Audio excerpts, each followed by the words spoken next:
In this video, I'm going to discuss the best TV shows coming in 2022. Hey, it's me AP, aka Mr. Movie Cheer, and welcome back to another video. So the topic of today's video is best TV shows coming up in 2022. I am super excited for some of these TV shows that are coming out this year. I think, like with movies this year, we've got a really big collection of really cool shows that are coming.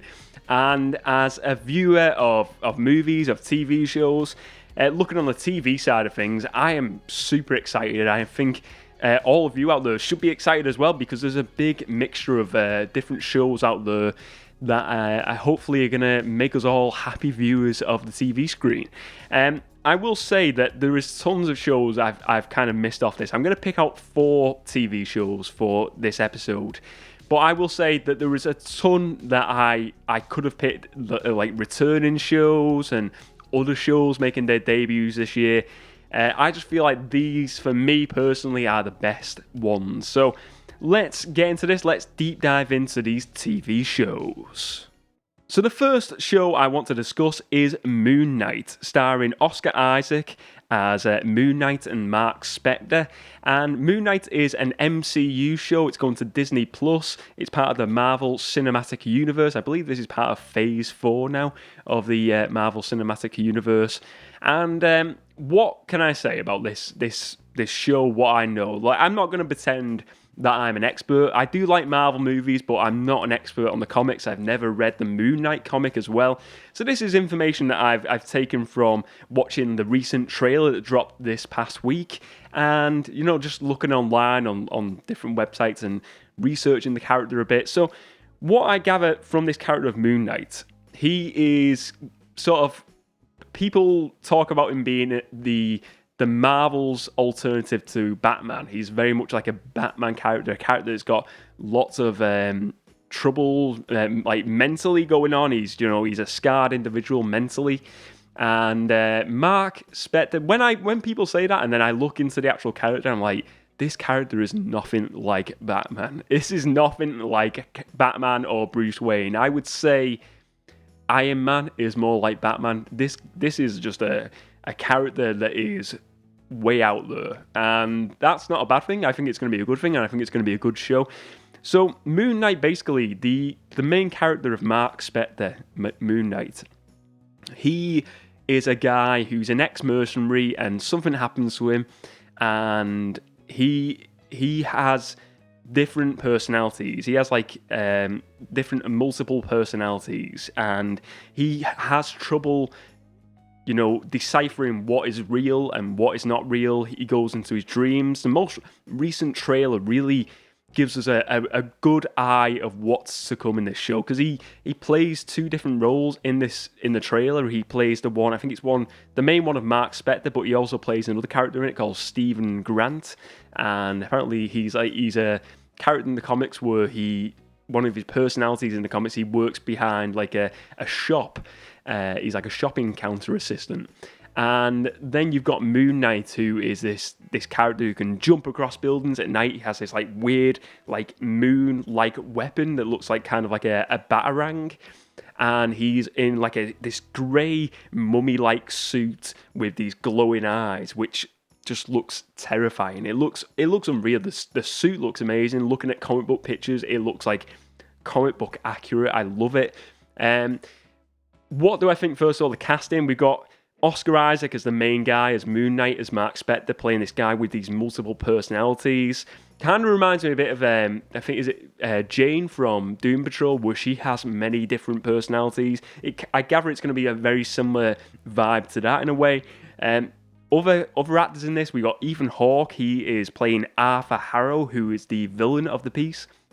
Now, what is really cool in this, a lot of the backdrop here in the trailer looks like it's based in London and Britain. As a UK guy, it's cool to see Marvel products and Marvel TV shows, films being filmed in the UK, which is really cool to see. I'm excited by that. And one of the voices that Oscar Isaac does in this role is a British accent. And I'm reading online, a lot of people are theorizing that that is the character of Stephen Grant, one of his personalities, but the actual character in the comics was brought up in Chicago, I believe. So we could get him doing multiple accents, and his main role and his main accent is a Chicago-based accent for Oscar Isaac, and then he goes into like a British accent for different characters and personalities when he's changing them personalities. So it's going to be interesting to see the way he brings that role to the screen and different performances. I think we're gonna see it because he's a very talented actor, Oscar Isaac. I think he's a great actor, and I think he's the sort of actor who probably will be capable of just, going from one accent to another and really making it feel like on screen that we're watching two totally different personalities. And that's going to be really cool to watch. But yeah, so Ethan Hawke plays a character called Arthur Harrow in this, and he is a cult leader. And from what I gather, this character is trying to manipulate people, and he's trying to manipulate Mark into using his power. He must find out about Mark's power, and he tries to manipulate him to try and use it for his own doing, to help him as a cult leader to take over things. So I think that's going to be good. I think you've got two really strong actors in there, in Ethan Hawke and Oscar Isaac. These are A-list cast members, you know what I mean? And they're coming to a TV show. This shows where the direction of streaming is going. Streaming is big time now. Streaming is just as big as your biggest movies out there. And, I think there's been a lot of talk about Moon Knight, whether it initially, it's going to be a TV show, maybe it's going to lead on to a movie version, or are we just going to see Oscar Isaac's Moon Knight featuring future Avengers movies? Who knows? But I think this is going to be a big series. It's going to be a big difference to a lot of the other MCU products that we've seen so far. And I think it's going to be exciting because it's nice to just see something completely different on screen. And going into them shows that are, like I mentioned, Doom Patrol here. Doom Patrol is a show on HBO Max. Obviously, you can get it in different places, different channels. It's such a weird show, and I love it because it is just so weird and it's so different. And I hope that Moon Knight, from what I've seen in the trailers, it looks that same sort of vibe. It looks completely just like different from anything that would be on Disney Plus already. It looks completely different from anything else in the MCU, and I think it's just going to be a really cool show to watch. Just another side note as well, Moon Knight will be released on Disney Plus on March 30th. So the next show I want to discuss is She-Hulk. Now this is another Marvel TV show, MCU TV show. She-Hulk, it stars Tatiana Maslany. Mark Ruffalo will be returning in the role of Bruce Banner, the Hulk. Tim Roth will be returning as the Abomination. Tatiana Maslany, I hope I'm not butchering her name. She will be playing the main role as She-Hulk, and her alias as Jennifer Walters. And Jennifer Walters is a lawyer for superheroes and superpowered individuals. Now, we've only seen a brief teaser of this so far, which featured Bruce Banner's Mark Ruffalo and the main character of Jennifer Walters. But why am I excited for this over other shows that are coming this year? Well, I will tell you, we have not really had a ton of the Hulk, have we? We've had little glimpses and parts in like Thor Ragnarok, but in general, we've never had. I know we had like the Edward Norton Hulk movie, but we've never had like a full. It feels like we just get teased the Hulk in certain shows. Now, I know this isn't a Hulk show; it's the She-Hulk show, but I feel like we are going to get a bit of Mark Ruffalo on this, and just to get more of that Hulk-like character in some live-action form and getting a ton of content from that character, I think it's going to be exciting. I think the reason why we've never had an Incredible Hulk show or a film since, because I think there's some sort of a dispute over the rights of the film. I think like Marvel owns certain rights, and then there's like another company, it might be Paramount, who own another part of the copyright, or Sony, I can't remember which company it is. But that's why we've never had like another live-action Hulk movie by the sounds of it. But we are now getting this She-Hulk TV show, and it's going to be an origins show. So the character of Jennifer Walters, what happens is she gets into some sort of accident and she needs a blood transfusion from a family relative, And here comes Bruce Banner, the Incredible Hulk. He gives her a blood transfusion, and then she inherits that Hulk gene, and then she becomes the She-Hulk. And I like the She-Hulk in the comics I've read.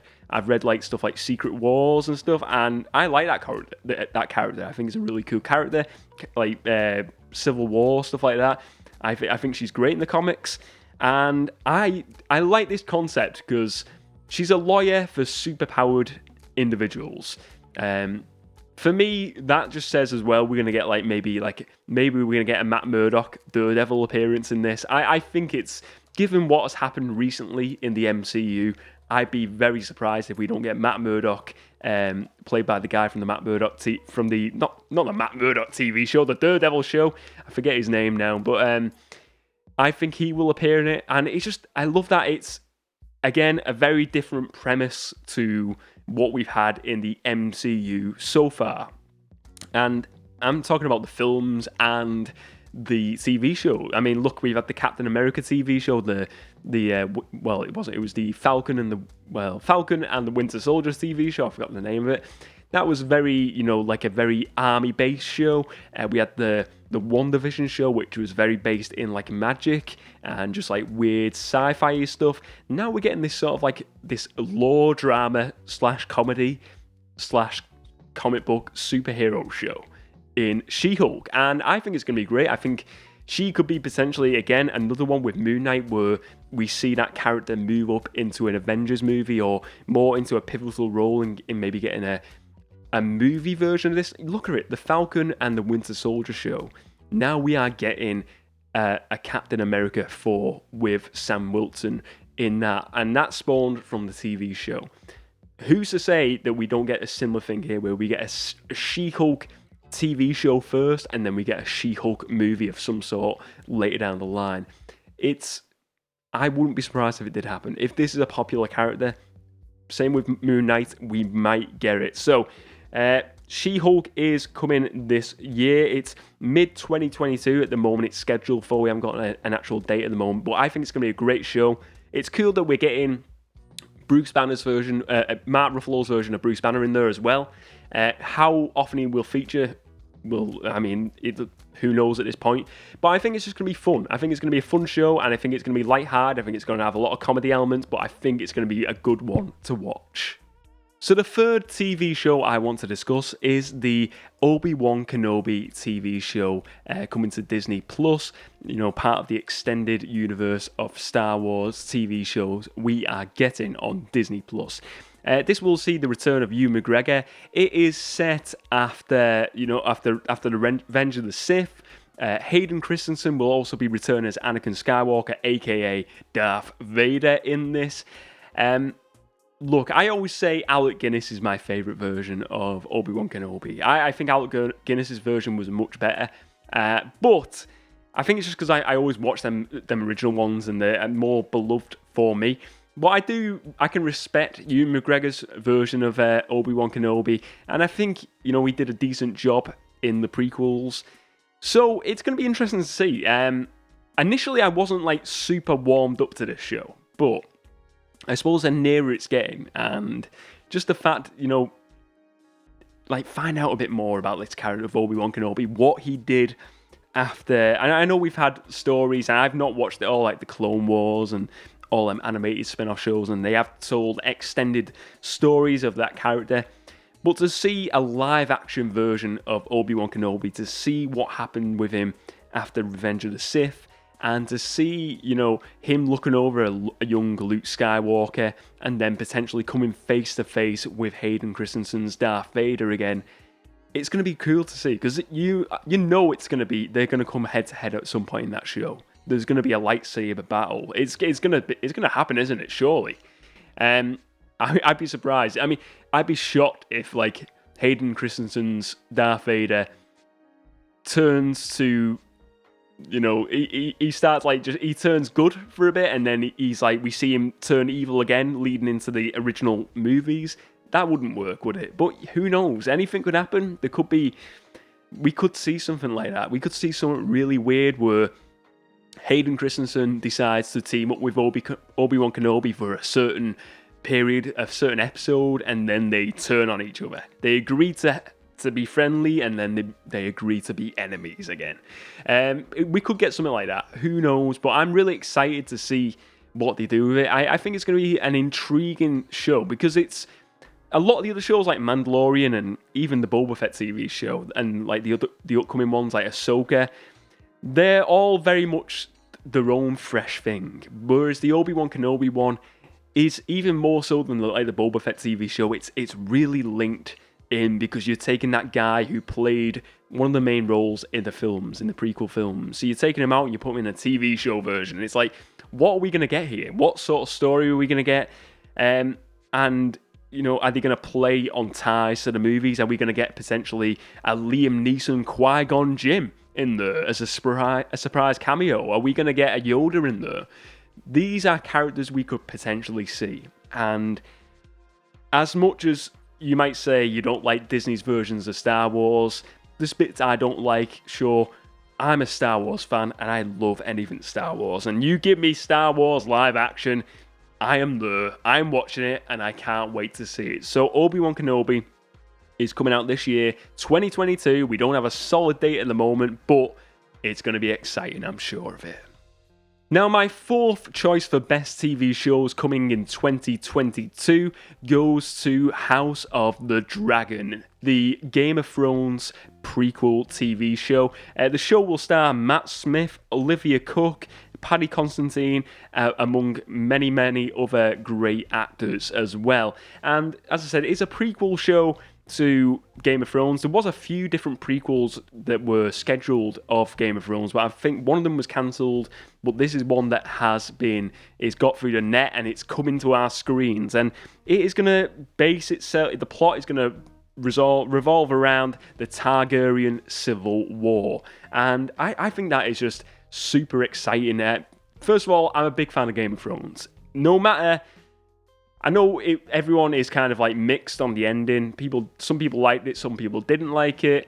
I'm in the camp. I enjoyed it. I didn't think it was the worst ending I've seen to a TV show before. I think it was just like, I think with any of these big TV shows, I got it when Lost was on. When Lost was on, huge show for me. I love that show, and we got to the end of the Game of Thrones, to the ending of Lost, and a lot of people, myself included at the time, probably felt it was it wasn't the best ending ever. It wasn't the best ending. And I've watched it again, and I don't mind it as much now. And I think Game of Thrones is kind of in like that Lost camp, where some people just feel like it was just not the greatest ending where it could have ended on. But I always say to myself, how else would you end it? And sure, there's going to be some smart alley out there who's going to be like, I would have ended it like this. And yeah, fair enough, but you're the guy who is not writing the TV show. There you go. We can have our opinions, and I think opinions are good, but you know, these guys who are creating these TV shows, they know what they're doing, and I think we all have our opinions on with these TV shows, good or bad.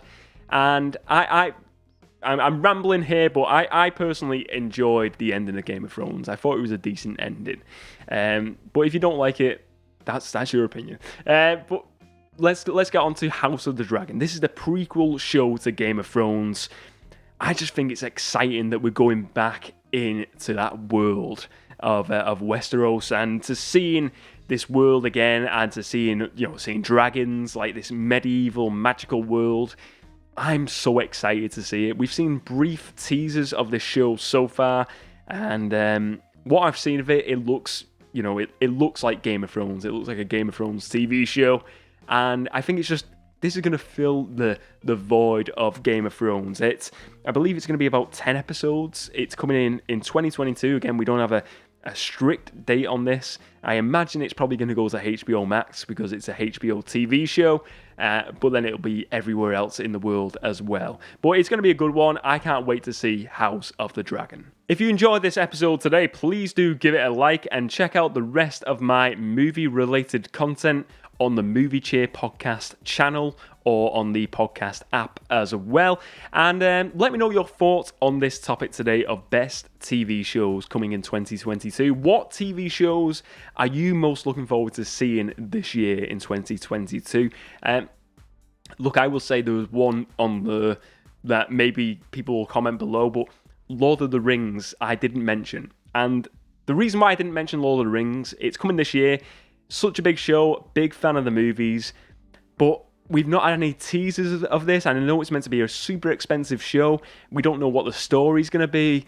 I'm kind of a bit, I don't know, I'm a bit on the fence with the Lord of the Rings show. I'm looking forward to seeing it, but I want to know a bit more about it before we can really discuss it as a best TV show coming in 2022. Maybe you feel different. Maybe you are really looking forward to seeing Lord of the Rings. But let me know what your thoughts are on my choices today, and let me know what your choices are for best TV shows coming in 2022. Thank you very much for watching this video today.